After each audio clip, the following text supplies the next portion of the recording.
الله والحمد لله والصلاة والسلام على سيدنا رسول الله وعلى آله وصحبه وموالاه لا حول ولا قوة إلا بالله أما بعد.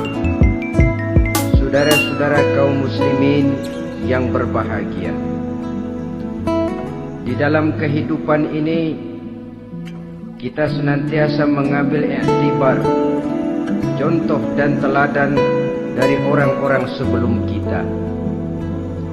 Itu sebabnya kepada baginda Nabi kita Muhammad sallallahu alaihi wasallam Allah Subhanahu wa taala menjelaskan cerita para nabi sebelum beliau dalam ayat "Tsumma naqussu 'alaika min amba'ir rusuli ma nusabbitu bihi fu'adak."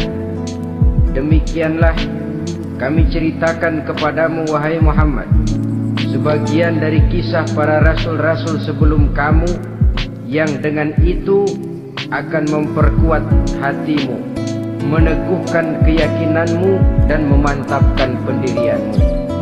Inilah manfaatnya belajar dari sejarah.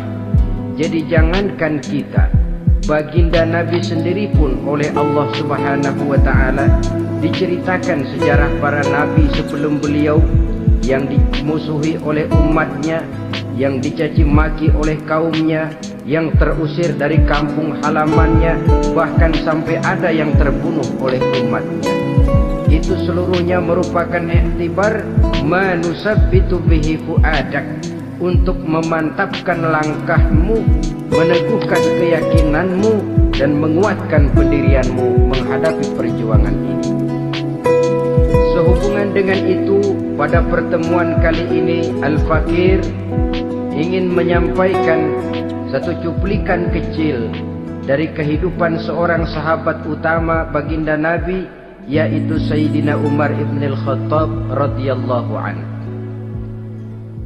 Beliau adalah Umar bin Khattab bin Nufail bin Abdul Uzza dari suku Quraisy golongan Bani Adi.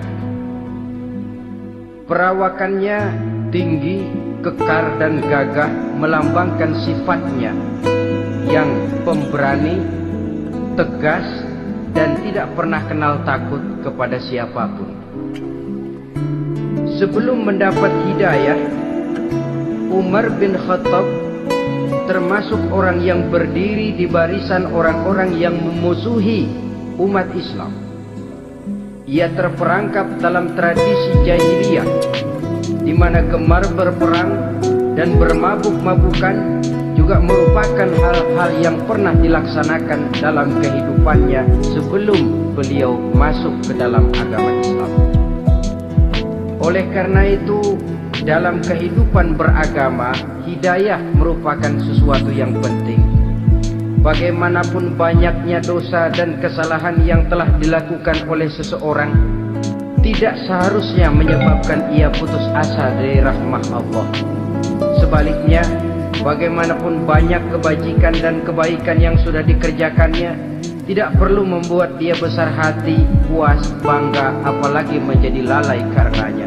Sebab kita belum tahu akan bagaimana ujung perjalanan dari kehidupan kita ini. Saudara-saudara, kisahnya pun masuk Islam merupakan peristiwa yang menarik.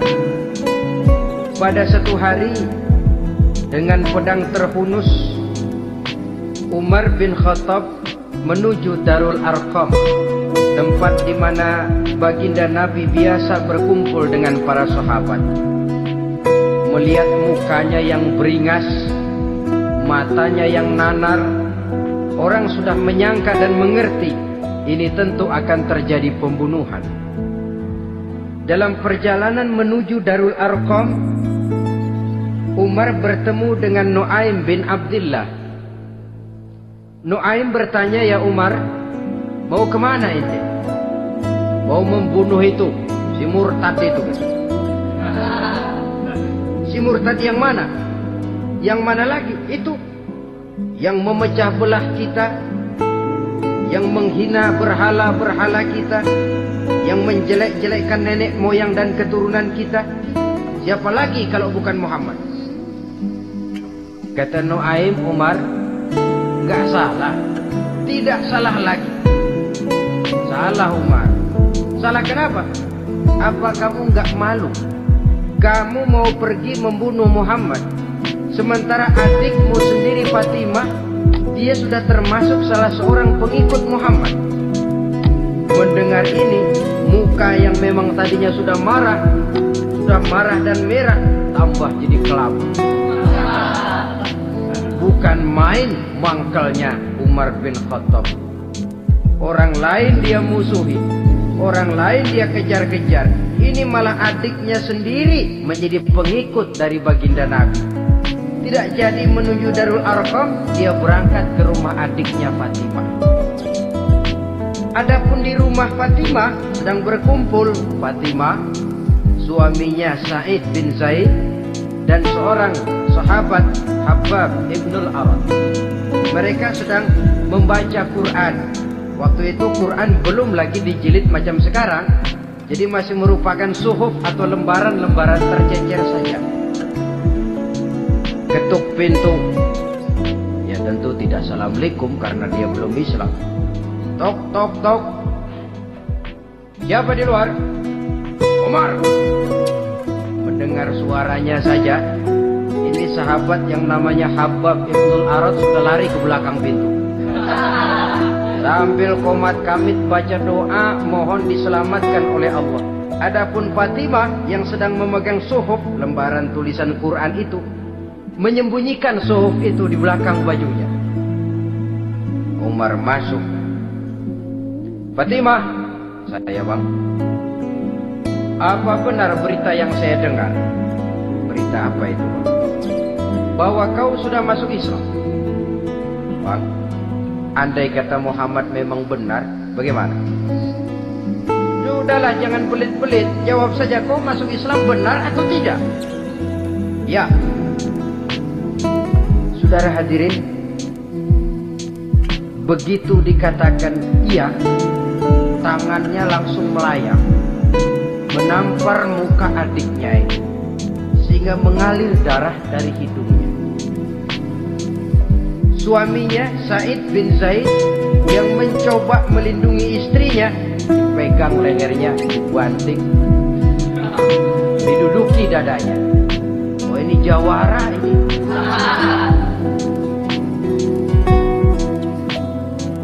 Namun pada saat sedemikian, suara kebenaran terpantul dari mulut Fatimah, adik dari Umar bin Khattab ini.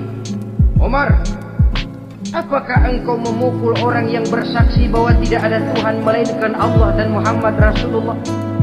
Apakah engkau menganiaya seseorang yang terpanggil untuk mengikuti kebenaran? Manusia macam apa engkau, Umar?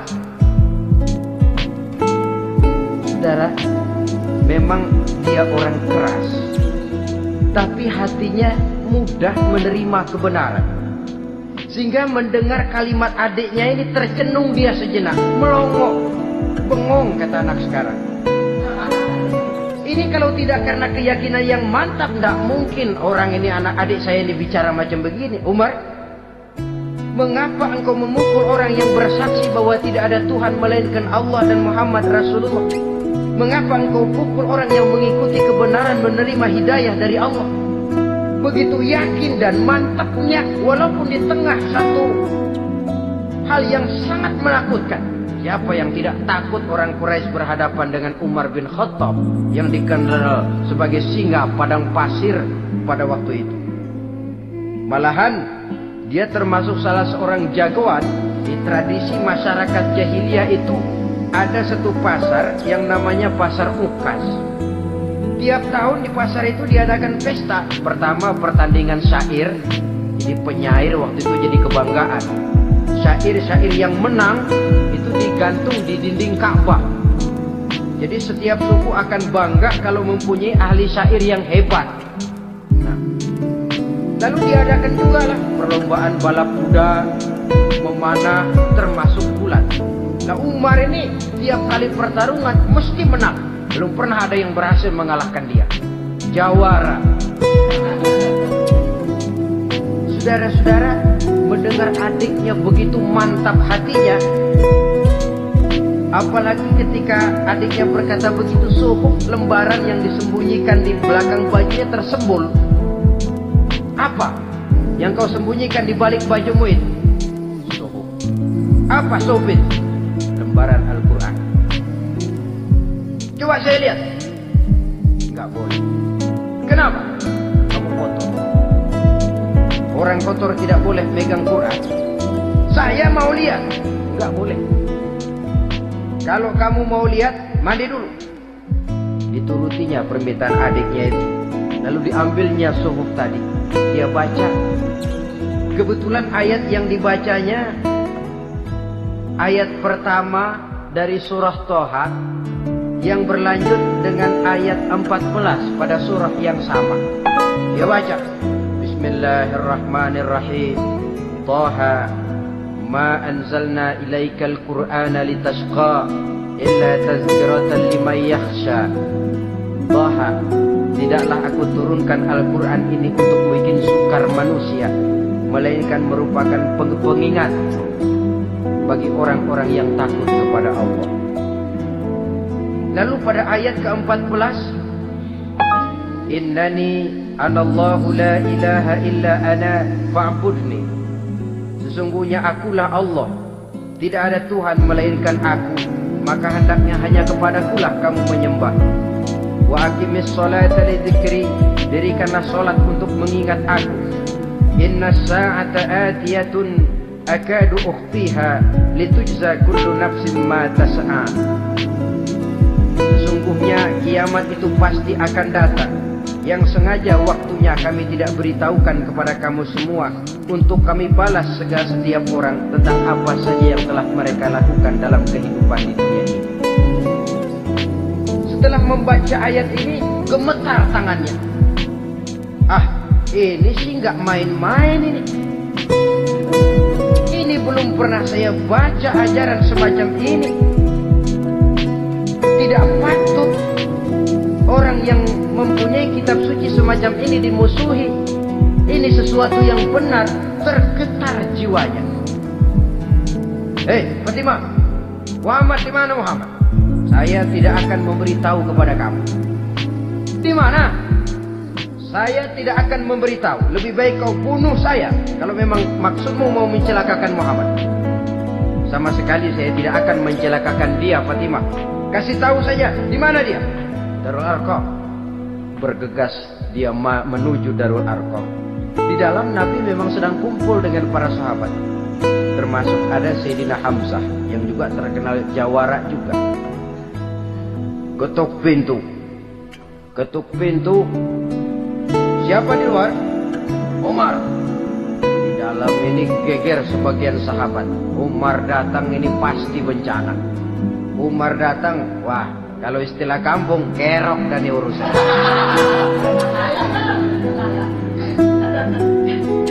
Tapi baginda Nabi menenangkan mereka. Tenang, mudah-mudahan ada hikmahnya. Sayyidina Hamzah tampil, bukakan dia pintu.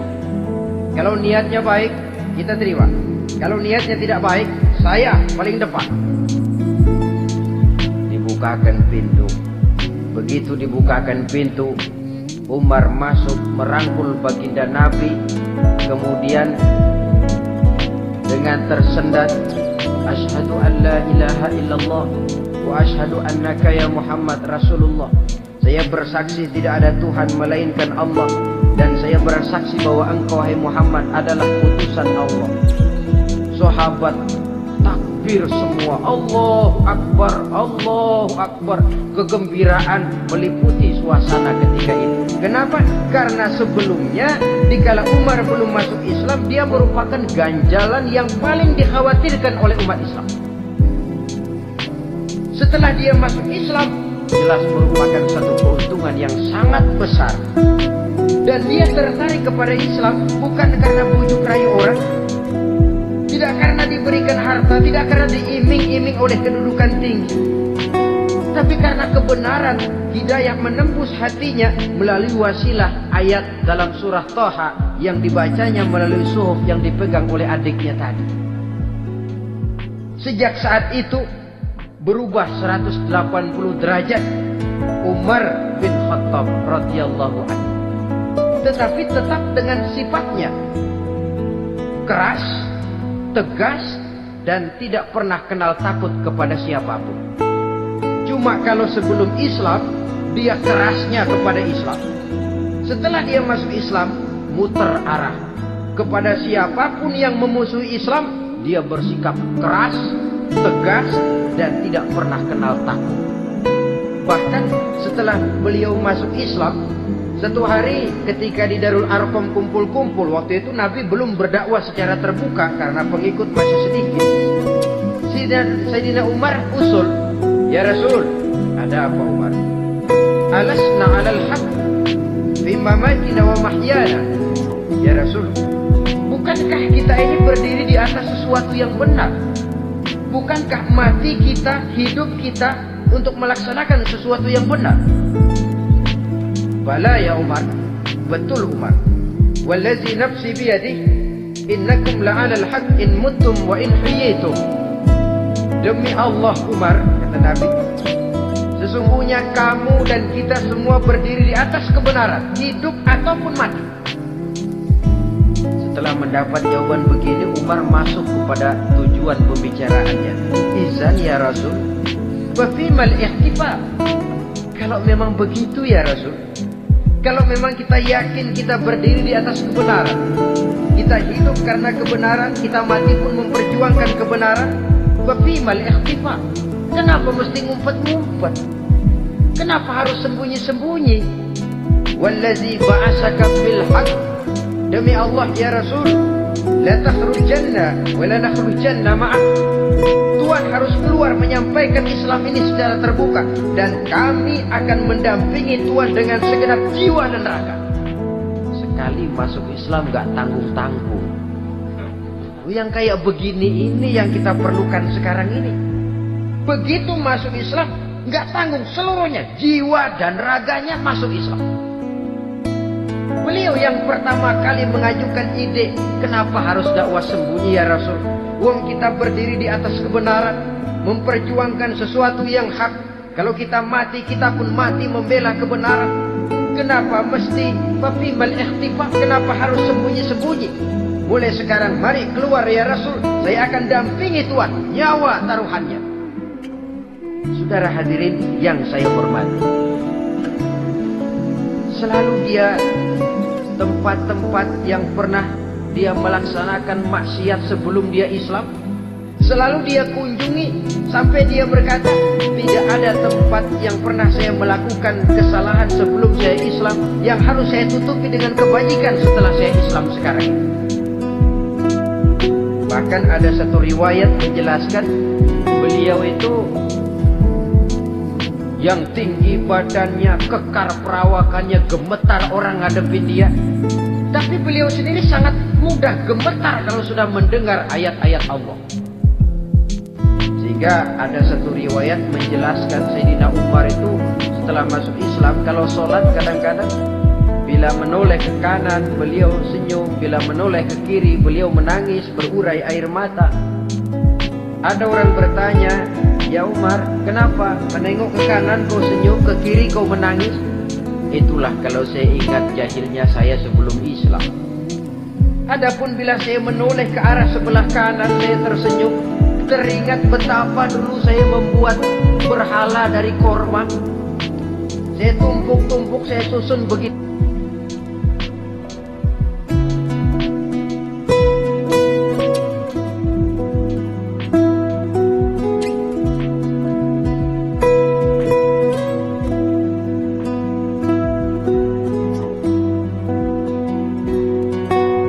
Rupa.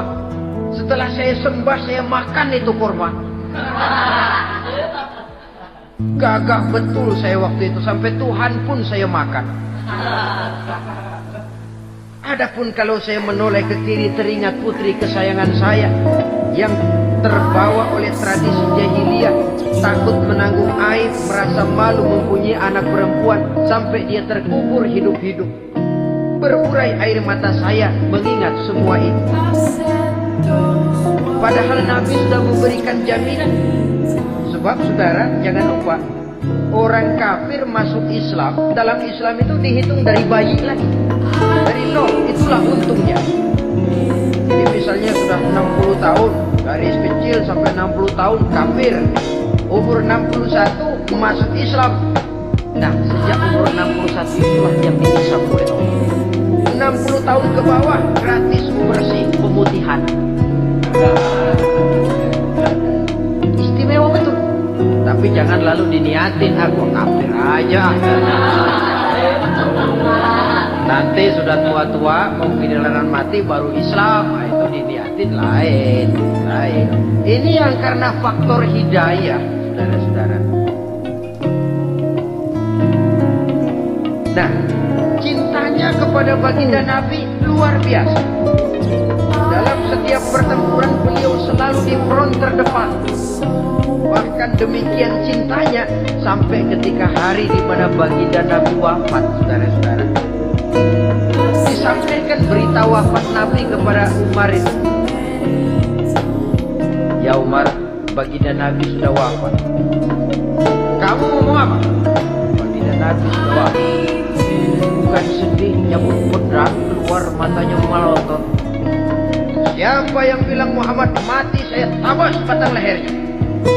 Begitu cintanya beliau kepada baginda Nabi, sampai-sampai gak menerima kalau Nabi wafat. Taruhlah gak bisa mati bersamaan, bolehlah mati beriring-iring saja barangkali maksudnya.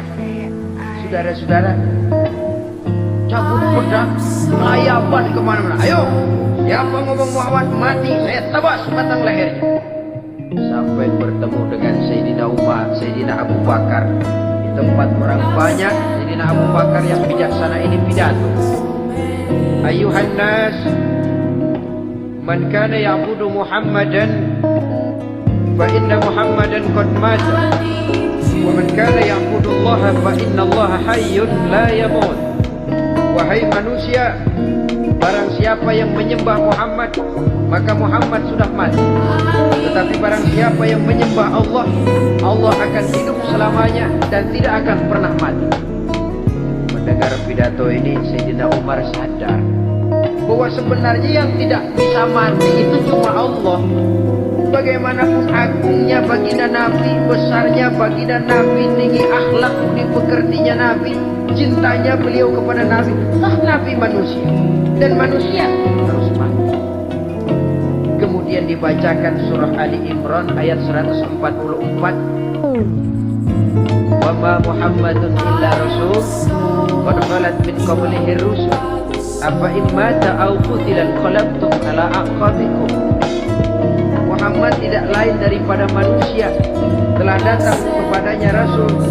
Apakah jika ia mati engkau kembali menjadi murtad atau mundur ke belakang?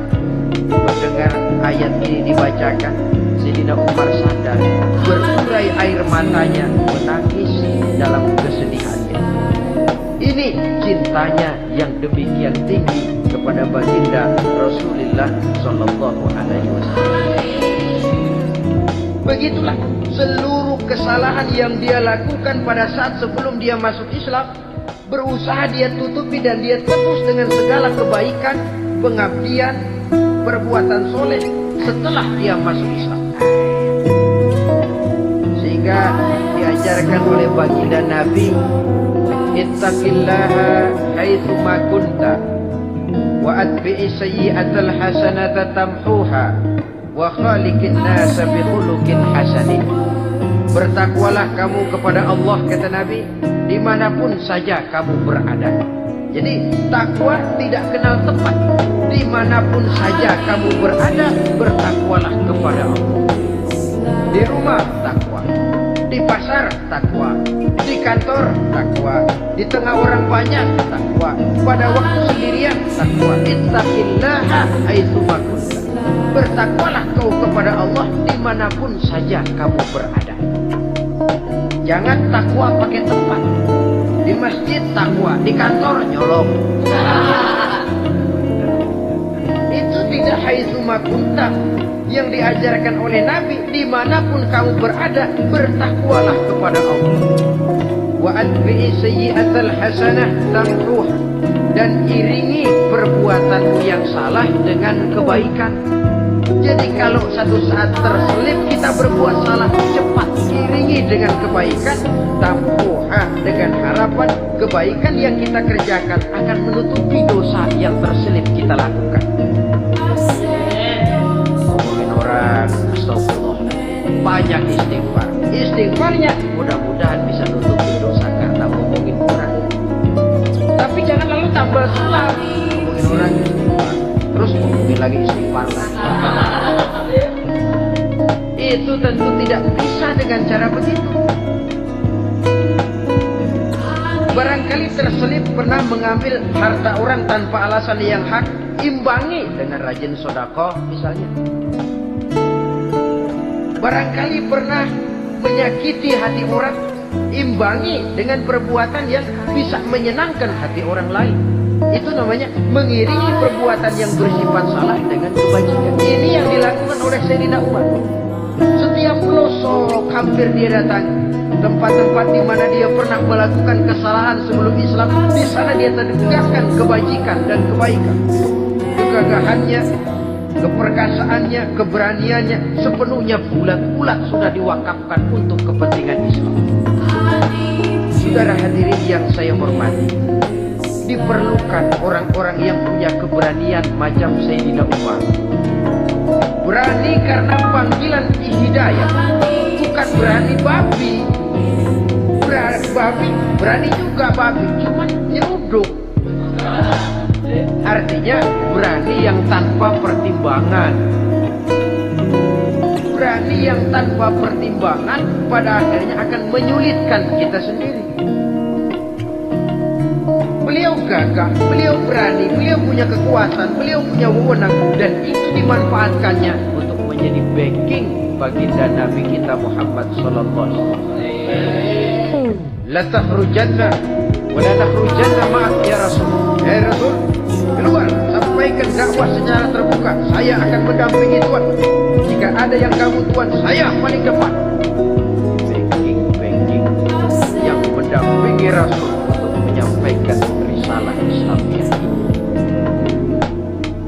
Saudara hadirin yang saya hormati, wa khaliqin nasa bi khuluqin hasanin, kata Nabi, dan pergaulilah manusia dengan akhlak yang baik, karena dengan ini kau bisa mengambil hati orang. Dalam hadis lain katakan, innakum la tas'una an-nasa bi amwalikum walakin yas'uhum minkum bastul wajhi wa husnul khuluq. Kamu tidak akan bisa menyenangkan orang banyak dengan hartamu, tapi kamu bisa ambil hati mereka dengan budi pekerti yang luhur dan muka yang manis. Dengan harta belum tentu kita bisa menyenangkan semua orang, tapi budi pekerti yang luhur, muka yang manis, akan bisa membuat kau menyenangkan orang banyak.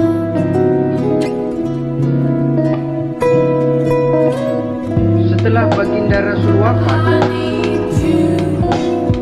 pernah ketika berkumpul, Sayyidina Abu Bakar berkata kepada Sayyidina Umar, ya Umar, saya baiat kamu untuk menjadi khalifah. Jawab beliau, sayalah yang akan membaiat Tuhan. Tapi Anda lebih utama dari saya Umar. Keutamaan saya akan saya berikan kepada Tuhan untuk mendukung kekhalifahan Tuhan. Di sini kelihatan wataknya yang tidak ambisius, gagah, berani, perkasa, tapi tahu diri, gak nyelonong, tidak menggunakan kekuasaannya, kegagahannya untuk maksud yang sewenang-wenang. Oleh karena itu setelah Sayyidina Abu Bakar wafat, beliau dilantik menjadi khalifah. Keluarlah pidatonya yang terkenal, Ayuhan nas, inni qad wullitu alaikum walastu bi khairikum. Hai manusia, aku telah dipilih menjadi pemimpin kamu, padahal aku bukanlah orang yang terbaik di antara kamu. Kalau tidaklah karena aku melihat keutamaan, keteguhan yang dapat melindungi kalian, berat rasanya aku memikul amanah ini. Sebab apa? Alangkah beratnya menunggu datangnya perhitungan di akhirat nanti terhadap Umar. Ini yang jadi motifnya memegang jabatan khalifah. Sungguh berat bagi Umar menunggu datangnya saat perhitungan. Sehingga seolah-olah kalau bisa lah jadi Umar bin Khattab saja, jangan jadi khalifah kalau bisa. Tapi Buya umat sudah kadung memilih. Sehingga benar kalau dalam satu hadis Nabi pernah mengajarkan jangan memberikan satu jabatan kepada orang yang memintanya. So, orang kalau sudah minta jabatan, apalagi pakai jilat-jilat, pakai upeti-upeti, tentu ada tendensinya. Ada batu di balik udang. Kalau udang di balik batu kan mungkin nggak kelihatan, tapi kalau batu di balik udang kelihatan betul itu. Ada maunya, ambisinya. Jangan memberikan satu jabatan kepada orang yang memintanya. Seakan di batinnya Sayyidina Umar menyesali. Kenapa Umar nggak jadi Umar saja, kok mau jadi khalifah? Alangkah berat perhitungan buat saya di akhirat nanti. Nah, setelah jadi khalifah, sebagai satu i'tibar, saya akan mencoba mengemukakan beberapa sifatnya yang menonjol untuk pelajaran buat kita semua. Pertama, sikapnya terhadap keluarganya setelah beliau menjadi khalifah. Kedudukan sebagai keluarga Umar bin Khattab bukan merupakan kedudukan istimewa. Itu ditanamkan betul kepada keluarganya. Jangan karena bapakmu khalifah lalu mentang-mentang anak khalifah kau merasa dapat fasilitas, merasa bisa berbuat semau-maumu. Kau harus punya tanggung jawab dan beban moral memberikan contoh yang lebih baik kepada rakyat. Ini yang ditekankan kepada keluarganya. Kalau beliau mau mengeluarkan undang-undang itu lebih dahulu dibicarakan di tengah keluarganya, kumpul anak-anaknya. Ini akan ada undang-undang begini. Siapa di antara kalian mau mentaati, persilakan. Yang tidak pun persilakan. Tapi saya ingatkan, kalau ada dari keluarga Umar yang melanggar peraturan yang saya keluarkan ini, saya akan menghukumnya 2 kali lipat karena dia keluarga saya. Menghukumnya 2 kali lipat karena dia keluarga saya. Jadi bukan mentang-mentang anak babe lalu kebal hukum. Tidak. Siapa yang di antara kalian melanggar peraturan ini akan aku kenakan hukuman 2 kali lipat karena dia keluarga. Nah, saudara hadirin yang saya hormati, lalu berwibawa, dijaga betul keluarganya. Satu hari beliau datang ke rumah putranya Abdullah bin Umar. Ketika masuk dilihatnya Abdullah bin Umar sedang makan daging. Makan daging. Merah muka Umar. Mentang-mentang anak khalifah ya, mentang-mentang anak Amirul Mukminin ya, kamu makan daging. Lihat tuh rakyat kita masih banyak yang kelaparan, makan daging, makan roti keras. Padahal itu halal, sesuatu yang diperoleh dengan usahanya sendiri. Tetapi begitu hati-hatinya Umar untuk menjaga pandangan orang. Keluarga khalifah merupakan beban moral sebab akan dijadikan contoh oleh rakyatnya. Mentang-mentang anak khalifah ya makan daging. Lihat tuh rakyat, roti keras 3 roti. Lain saat beliau pergi ke satu pasar. Di situ dilihat ada sapi gemuk-gemuk. Tempat lain sapinya kurus-kurus.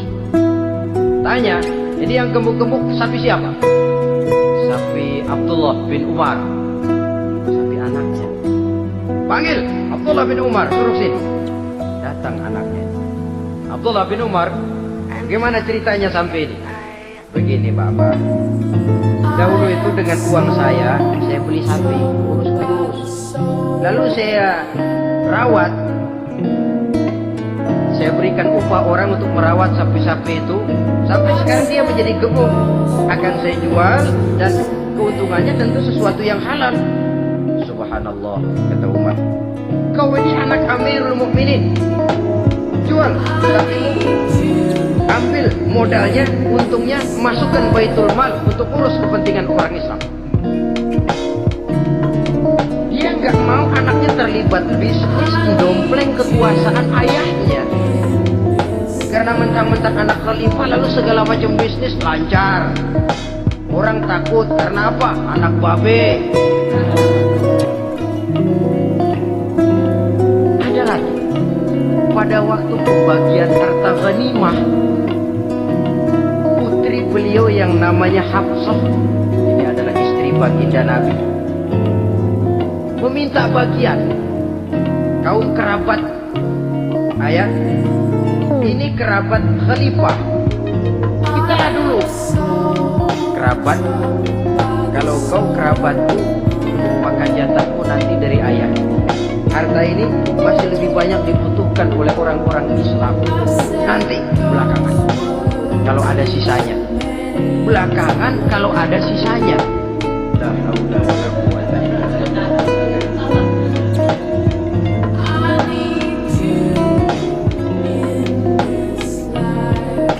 Saudara hadirin, itu terhadap keluarganya. Kemudian apa sifat-sifat yang menonjol dari kepemimpinannya? Pertama, kesederhanaannya. Beliaulah satu-satunya khalifah, Amirul Mukminin, setingkat presiden kalau sekarang, yang punya jubah cuma 2 dan 1 pun punya anaknya. Tambelan lagi. Pernah sholat Jumat terlambat,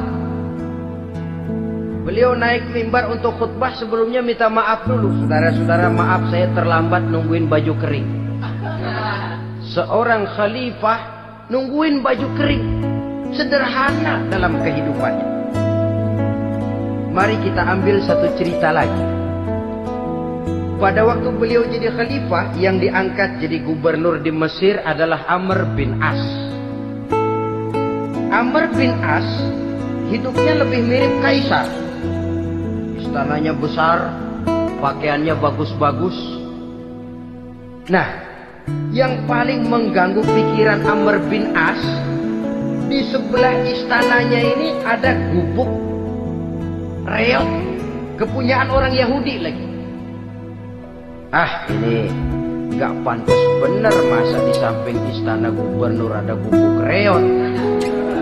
Orang Yahudi lagi yang punya. Ini mesti udah bikin saja rencana, panggil dinas tata kota, bikin planning. Di sini mau dibangun masjid proyek negara.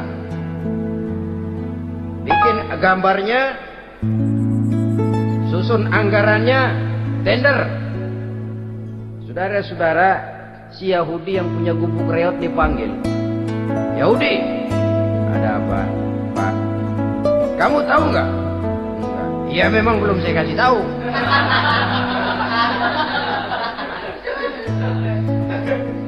Ada apa, Pak? Itu kamu punya gubuk, tahu, kena proyek. Proyek apa, Pak? Kami mau bangun masjid besar di situ, dan tidak sesuai ada gubuk reot di samping tempat gubernur. Jadi maksud Bapak, gubukmu, tanah-tanahnya mau saya bebaskan, saya beli. Enggak mau, Pak, saya enggak mau jual. Saya bayar 2 kali lipat. Enggak mau. 3 kali lipat, 6 kali lipat juga enggak mau, Pak. Saya dari muda peras keringat banting tulang, cuma segitu-gitunya, Pak, tempat saya tinggal. Gubuk reot sama tanahnya sedikit, makmur saya, Pak, cuma rumah sama sumur.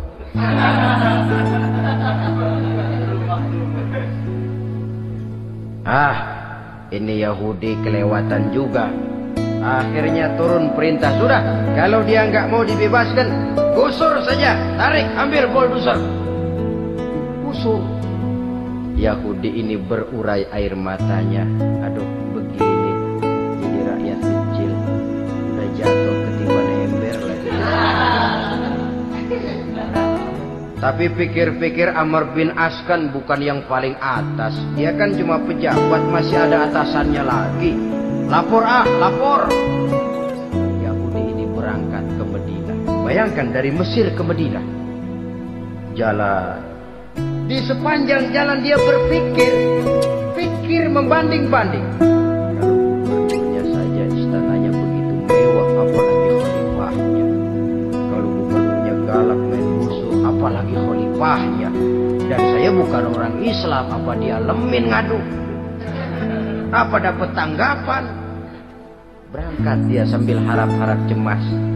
Sampai di pintu kota Madinah, dia temui orang lagi tidur di bawah pohon korma. Selamat siang Pak. Ada apa? Anu Pak. Anu apa? Mau lapor. Lapor apa? Bapak tahu Khalifah Umar bin Khattab? Tahu? Istananya di mana Pak? Istananya di atas lumpur. Di atas lumpur. Pengawalnya banyak. Siapa Pak? Yatim piatu, janda-janda tua, orang-orang miskin, orang-orang lemah, itu pengawalnya. Pakaian kebesarannya apa? Sutra apa-apa? Pakaian kebesarannya malu dan takwa. Saya nggak ngerti Pak. Itulah Umar bin Khattab. Lalu orangnya sekarang di mana Pak? Di depan ente. Rupanya yang dia tanya itulah orangnya. Gemeter Yahudi ini, keringat bercucuran. Coba, istananya di atas lumpur. Sebab beliau berprinsip, bagaimana saya bisa menghayati nasib rakyat kalau saya tidak merasakan apa yang mereka rasakan?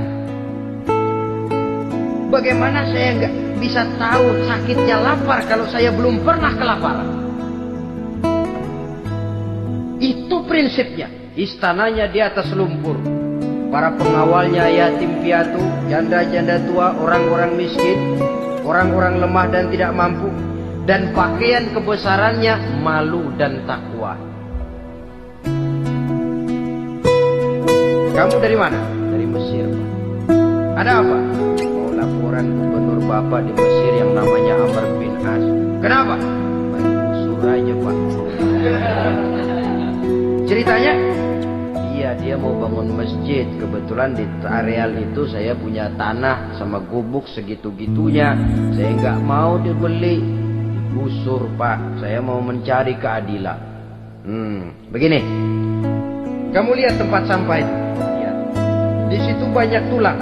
Coba kamu ambil kemari satu, tulang unta, bawa sini. Bingung ya, Pak. Saya kemari mau cari keadilan. Kalau tulang mah di Mesir juga banyak Pak. Sudahlah, pokoknya kau ambil saja tulang itu. Coker dapat dikasih. Tulang itu digaris lurus oleh Sayyidina Umar dengan ujung pedang. Red. Nah, kau bawa kepada Amr bin As. Makin bingung itu Yahudi. Suruh bawa tulang cuman digaris. Nanti saya ngomong apa Pak? Sudahlah, kasih saja. Pulang dia. Sampai di Mesir. Tuan Gubernur, ada apa? Saya baru menghadap Khalifah.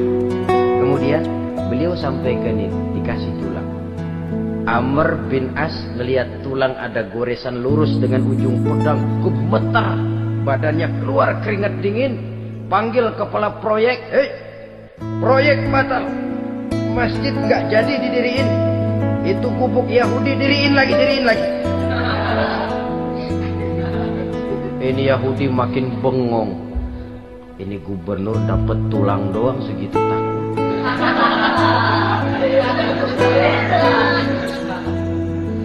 Ada apa sebenarnya Tuan Gubernur? Kamu tahu? Ini nasihat pahit buat saya dari Amirul Mukminin Umar bin Khattab. Seolah-olah beliau bilang, "Hai Amr bin As, jangan mentang-mentang sedang berkuasa ya. Pada suatu saat kau akan jadi tulang-tulang kayak begini.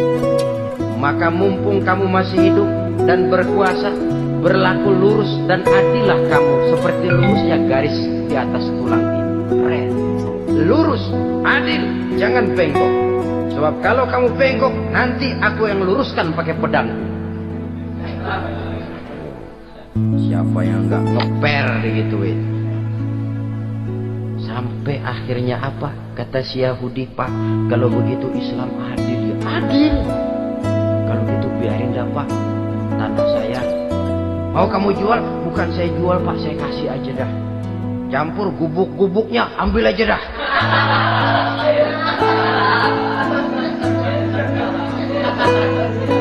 Masuk Islam si Yahudi ini oleh karena keadilan dari Umar bin Khattab. Begitulah kesederhanaan hidupnya. Sampai saudara, yang ironi betul, pernah Utsman bin Affan, Ali bin Abi Thalib, Thalhah dan Zubair kumpul mendengar berita bahwa Sayyidina Umar ini punya hutang. Bayangkan, seorang khalifah untuk melangsungkan hidupnya sampai punya hutang. Padahal Baitul Mal di bawah kekuasaannya. Berunding Utsman, Ali, Thalhah, Zubair. Kalau kita langsung ngomong sama Umar nggak enak dong, dia nggak bakalan terima. Lewat putrinya aja, Hafsah. Baik. Hafsah ngomong sama Umar, Abah, kenapa? Bagaimana kalau honor Abah ditambah, ditingkatkan supaya hutang bisa ketutup?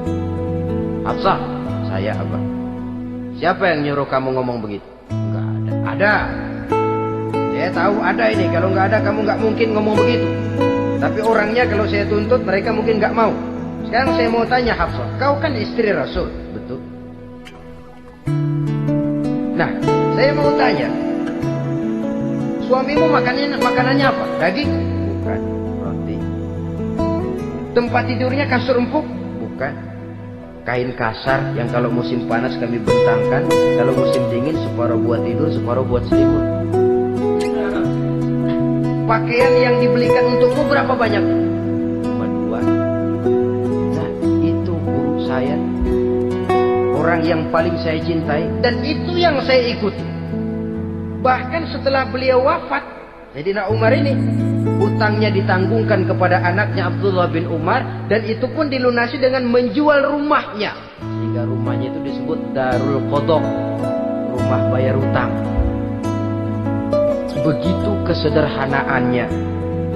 Jadi nggak pakai aji mumpung jadi khalifah lalu kayak ikan gurita, tangan yang mana aja megang. Itu kan mental monyet. Monyet itu kan begitu. Tangan megang kiri kanan, mulut ngawal, kaki megang, temennya dikasih masih ngerampas juga.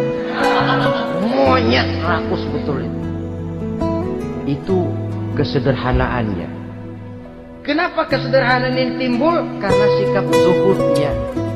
Zuhud itu tarkud dunia li ajlil akhirah. Orang yang mengambil dunia hanya yang diperlukan dengan lebih mengutamakan kehidupan akhirat.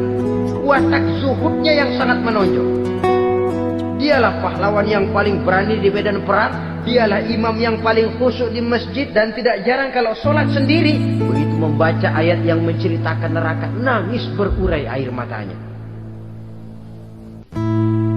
Saudara hadirin ma'asyiral muslimin rahimakumullah. Jadi kesederhanaan dan kezuhudan ini bukan lewat teori disampaikan oleh Umar, bukan lewat penataran seluruh aparat, tidak, lewat contoh konkret. Inilah saya, contoh sederhana dan zuhud. Bagaimana saya akan bisa merasakan penderitaan kalau saya sendiri tidak pernah menderita? Bagaimana saya akan tahu sakitnya lapar kalau saya belum pernah kelaparan? Maka tanpa penataran, tanpa upgrading segala macam, berhasil karena prinsip keteladanan. Beliau jadi contoh utama. Dan sumber utamanya tentu tidak lain karena contoh dari baginda Nabi besar Muhammad sallallahu alaihi wasallam. 2, sederhana, yang kedua zuhud. Yang ketiga, sifat yang menonjol dari kekhalifahannya adalah adil. Kalau sudah bicara soal hukum, dia tidak pernah kenal kompromi. Adalah seorang pemuka Nasrani masuk Islam, namanya Jabalah bin Aiham. Ketika dia bikin haji, kain ihramnya keinjak orang Arab yang hitam, Badui. Jengkel, dia merasa bekas tokoh aja nih orang udah jelek injak lagi. Ditempeleng orang tadi. Orang ini lapor kepada Umar. Panggil Jabalah bin Aihab. Panggil. Kau ditampar? Betul Khalifah. Tampar dia. Tampar lagi. Orang itu di depan Sayyidina Umar. Jadi tidak karena kau ini bekas kepala suku, kau ini bekas orang terhormat, lalu ada kebijaksanaan yang tidak bijaksana. Kebijaksanaan yang di akhirnya jadi tidak bijaksana. Dan itu memang sudah dimulai dengan memblokir keluarganya. Tidak satu keluarganya pun yang boleh mempunyai perasaan bahwa menjadi keluarga khalifah merupakan fasilitas dan keuntungan. Kau jangan makan di atas punggungku. Kau jangan menikmati fasilitas di atas keringatku. Dan tidak ada keinginan mewariskan jabatan khalifah kepada anak-anaknya. Pernah beliau musyawarah. Saya bingung. Kenapa khalifah? Gubernur Kufah ini sulit nyari orang. Diangkat yang lemah, rakyat ngeluh. Diangkat yang keras, rakyat juga ngeluh. Ada calon khalifah. Kalau ini mah nggak salah lagi nih buat gubernur Kufah. Siapa? Abdullah bin Umar. Anak beliau sendiri. Melotot matanya. Jangan macam-macam kau. Cukup satu orang Umar memegang jabatan ini. Kalau berhasil, kami keluarga Umar sudah merasakannya. Kalau gagal, cukup kegagalan seorang Umar. Kita berusaha mengorbitkan anaknya. Wah, anak babe diangkat jadi ano. Tidak, malah diblokir. Cari yang lain. Tapi Abdullah bin Umar cukup syarat ya khalifah. Dia orang bertakwa dan soleh. Yang takwa dan soleh bukan cuma anak Umar. Anak orang lain juga banyak yang takwa dan soleh. Itu prinsipnya. Sehingga ketegasannya ini membuat orang jadi sungkan. Dan tidak seorang pun berani kirim-kirim upeti hadiah. Pernah itu ada pejabat dari Azerbaijan kirim makanan. Kue, mending apa? Kue. Itu dicicipi enak. Enak juga ya kue ini. Enak khalifah. Ini di sana apa makan rakyat biasa? Bukan, itu makanan orang-orang fake. Nah, dibungkus lagi itu kue. Dibungkus. Ontamu mana? Di luar. Ambil, bawa pulang, serahkan lagi kepada gubernur di sana, kasih tahu salam dari Umar bin Khattab. Kenyangkan dulu rakyat dengan makanan seperti ini. Kita belakangan. Jadi kalau rakyat lapar, saya orang pertama yang akan merasakan kelaparan. Tapi kalau rakyat makmur, biarlah saya menjadi orang terakhir yang kenyang. Kan bagus prinsip itu. Jikalau rakyat kelaparan, saya akan jadi orang pertama yang merasakan lapar. Tapi kalau rakyat makmur, biar saya jadi orang terakhir yang kenyang. Jangan dibalik. Pada saat rakyat kelaparan, dia kekenyangan. Dan selanjutnya, sikap keadilannya ini saudara-saudara menyebabkan hukum lalu jadi berwibawa. Pernah beliau jalan-jalan di lorong kota Madinah di tempat yang namanya Harah bersama Aslam. Ada ibu-ibu, anaknya nangis, lapar ma, sabar dikit lagi mateng gitu. Memang tuh ibu lagi ngerebus, bunyi air ngegulak. Umar lihati dari jauh, belum juga matang. Nih anak dari nangis, lapar, sampai capek nangis, sampai tidur. Anak tidur, Umar samperin, Bu,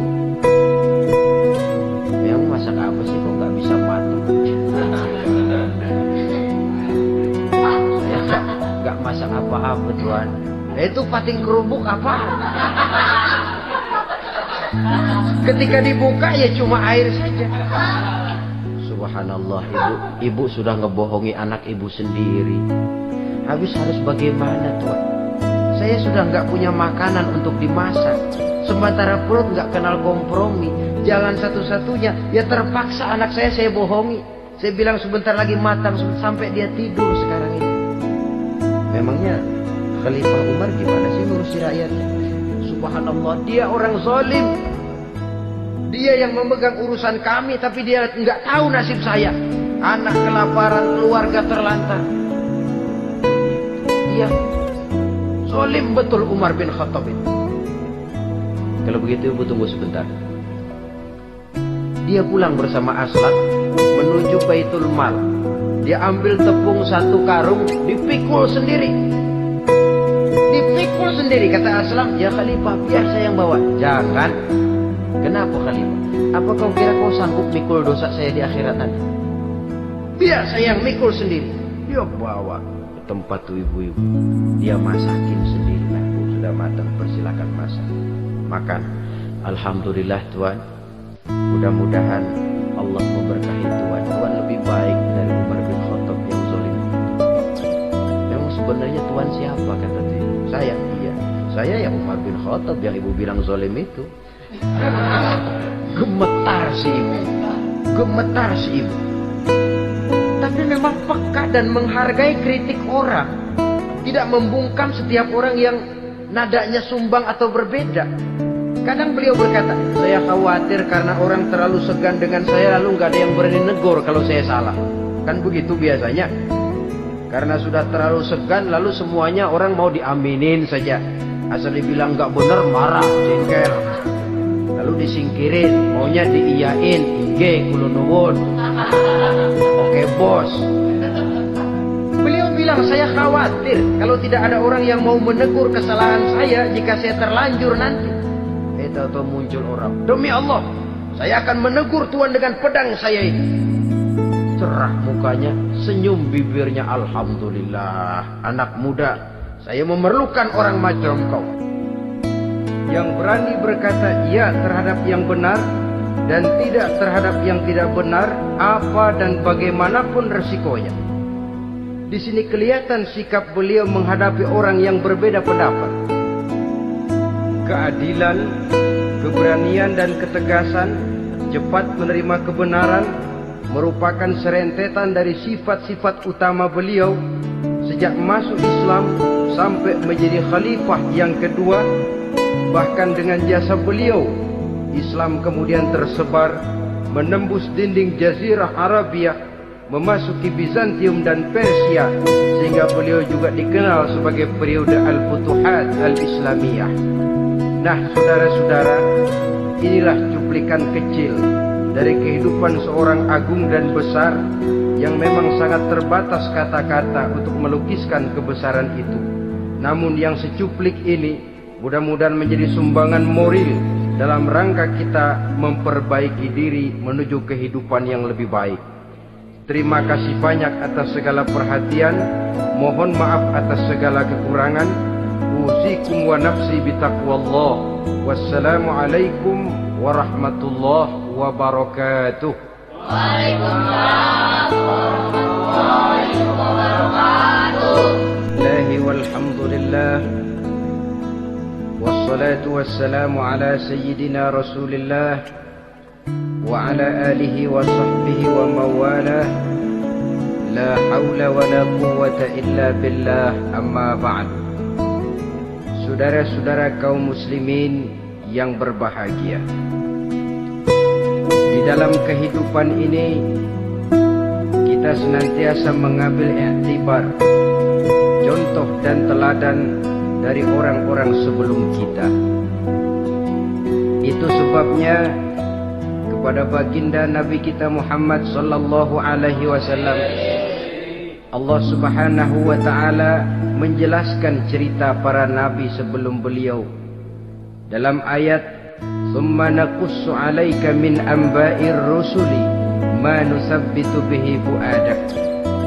Demikianlah kami ceritakan kepadamu wahai Muhammad sebagian dari kisah para rasul-rasul sebelum kamu, yang dengan itu akan memperkuat hatimu, meneguhkan keyakinanmu dan memantapkan pendirianmu. Inilah manfaatnya belajar dari sejarah.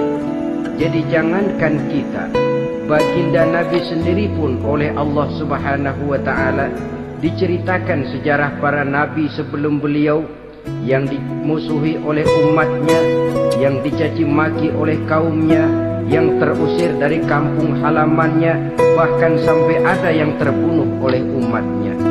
Itu seluruhnya merupakan iktibar manusabbitu bihi fu'adak, untuk memantapkan langkahmu, meneguhkan keyakinanmu dan menguatkan pendirianmu menghadapi perjuangan ini. Sehubungan dengan itu, pada